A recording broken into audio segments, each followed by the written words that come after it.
It's not about how you live your life in this world.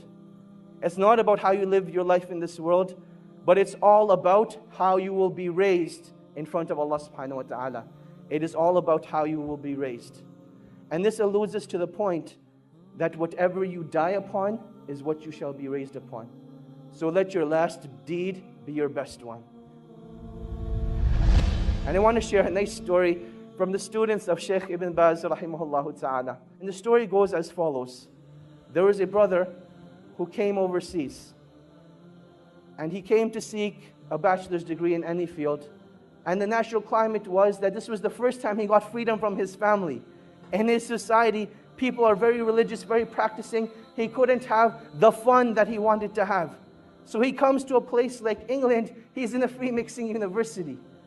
In a society where no girl looks at you. In fact, there are no girls in your class. Now all of a sudden they're sitting next to you. And you can actually find an excuse to talk to them. Hey, can I borrow a pen? Hey, can I borrow some paper? And conversation becomes very easy. And now that you have a foreign accent, oh my God, you're a fitna for them. And this was the reality that he went through. That he came from a foreign land and this attraction hit him right away. The initial stages were that he'd just go out for lunch, he'd just go out for meetings, and that is how life continued. He never actually committed zina. One day though, he went to a party and he committed zina. Out of, pure emotion, he committed zina. And when he was done, he just lay there thinking, I have just ruined myself. And he didn't know what to do. He didn't know where to go. He didn't have any close friends that could guide him. He knew that the only place that this guidance that he had known was back in his hometown. He booked a ticket back to Saudi Arabia where he was from. And on his way, he had a stopover in the country of Qatar. While he's in Qatar, he goes to the musalla and he's just crying. And you'll see that this is one of the most awkward situations that you'll have. You can think about when you're with people and there's this awkward silence and it's really weird. What do you do in that situation? What becomes even more awkward is when you see a grown man crying like a baby. He's crying like a baby. What do you do in that situation? One of the students of Shaykh Ibn Baz rahimahullah, he saw this man. And he goes up to this man and says, oh man, why are you crying? What's wrong? And he explains to him the situation, that I committed zina and I've destroyed myself. And the only way I can get rid of this pain is if I go back and have the hudud implemented on me. This is the only way I will be purified. The student calms the man down and he says, look, don't do anything rash. Let's go back to Riyadh together and we'll deal with the situation. They head back to Riyadh and the man is still crying throughout the whole journey. He feels really bad for what he has done. The student says, look, we've arrived in Riyadh. Go spend the night at home. I will call you in the morning. Just make sure you don't do anything. Don't do anything. Just wait till I call you.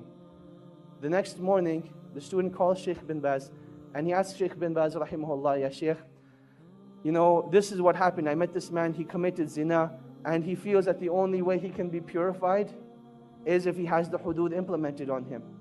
Shaykh bin Baz says, tell this man not to turn himself in, but rather the sin has been hidden from the people, continue to hide it.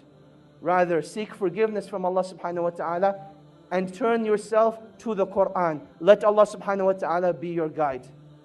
So this is what the Shaykh says to the student. The student calls this man up. Let's give him a name now. His name was Ahmad. He tells Ahmad, look, the Shaykh says, don't turn yourself in. Death is the easy way out. This pain and suffering will not be taken away from that act. And Allah subhanahu wa ta'ala does not want this from you. But rather Allah subhanahu wa ta'ala wants you to rectify your ways, turn back to Allah subhanahu wa ta'ala, and that is when that pain and suffering will be taken away. That is what Ahmad decides to do. A couple of days go by, he starts reading the Quran, he starts praying in the masjid, and he says that I've never missed a single salah in the masjid since that event took place. This continues for about 2 weeks. Now this student, he disappeared from the life of Ahmad. There was no contact between him. And then one day, he notices that he has a missed call from Ahmad. He says, later on, I'll give him a call.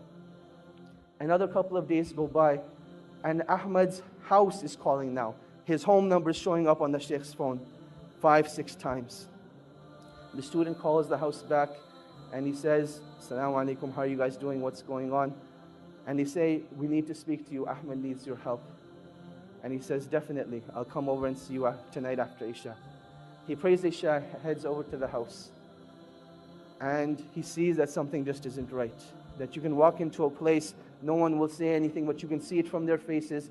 You can see it from their sights, that something just isn't right. He goes to the father and he says, Assalamu alaikum. He says, Wa alaikum assalam.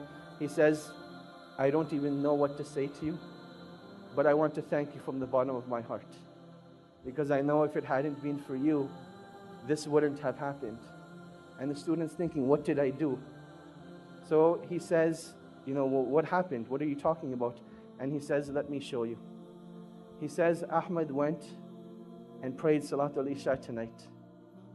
And he came back and he came to pray his sunnahs. And he was in his room for a really, really long time. And we went to seek him out. We didn't know what had happened to him. But I want to show you. He took the student to Ahmed's room. And there Ahmed was in sajda. And Allah subhanahu wa ta'ala took his life away at that time. And that is how he passed away. This is the story of an individual not who was righteous, but this man committed zina, one of the biggest sins in Islam. And this is how Allah subhanahu wa ta'ala took his life away. And inshallah, when he's resurrected, that's the deed he's going to be resurrected on, making sajda to Allah subhanahu wa ta'ala.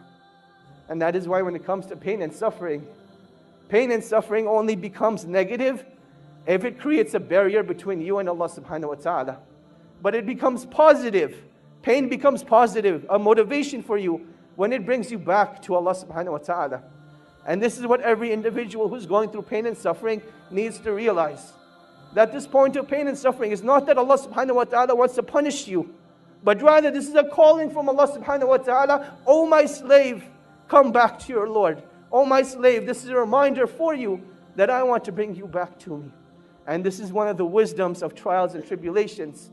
That while we call each other on the phone, while we text message each other, the calling of Allah subhanahu wa ta'ala comes through trials and tribulations. And you can react one of two ways. Either you can deal with the pain at that moment and decide to get closer to Allah subhanahu wa ta'ala. Or you can decide to just restrict that pain to yourself, not do anything about it, and then you'll see what it does to your deen.